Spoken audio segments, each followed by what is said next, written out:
Section 30 of The Toilers of the Sea, by Victor Hugo. This recording is in the public domain, read by John Greenman. Chapter 5. Well-Merited Success is Always Hated. Miss Lethierry's affairs at that moment were as follows. The Durande had fulfilled all that she had promised.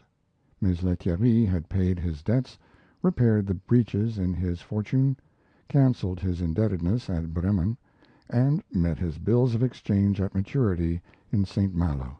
He had cleared the house of Les Bravets of the mortgages with which it was burdened.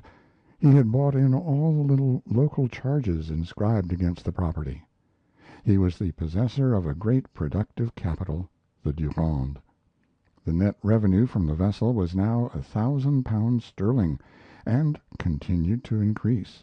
Properly speaking, the Durande constituted his entire fortune. She was also the fortune of the island.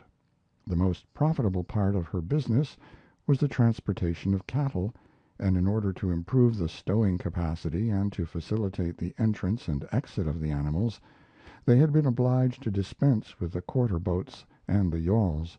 This was, possibly, an imprudence. The Durande had but one boat remaining, the long boat. It was, however, an excellent boat. 10 years had elapsed since Rantain's theft. This prosperity of the Durande had one weak side. It was that it did not inspire confidence. It was believed to be chance. Miss Lethierry's situation was only looked upon as exceptional. He was regarded as having committed a fortunate folly. Someone who had imitated him at Cowes, in the Isle of Wight, had not been successful. The attempt had ruined his stockholders. Lethierry said, "'Twas because the engine was badly constructed." But people shook their heads. Novelties have this to their disadvantage, that every one bears them a grudge. The slightest false step compromises them. One of the commercial oracles in the Norman archipelago, Jogues the banker from Paris, on being consulted as to a speculation in steamers, answered, it is said, turning his back on the speaker, "You are proposing a conversion to me, the conversion of money into smoke." On the other hand, sailing vessels found as many people to invest in their stock as they wished. The captains obstinately preferred canvas to the boiler.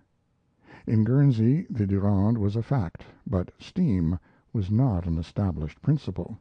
Such is the unrelenting animosity of conservatism in the presence of progress. It was said of Lethierry, "That is good, but he could not do it again." Far from being an encouragement, his example frightened people. No one would have dared to risk a second Durande. End of Chapter 5. Well-Merited Success is Always Hated.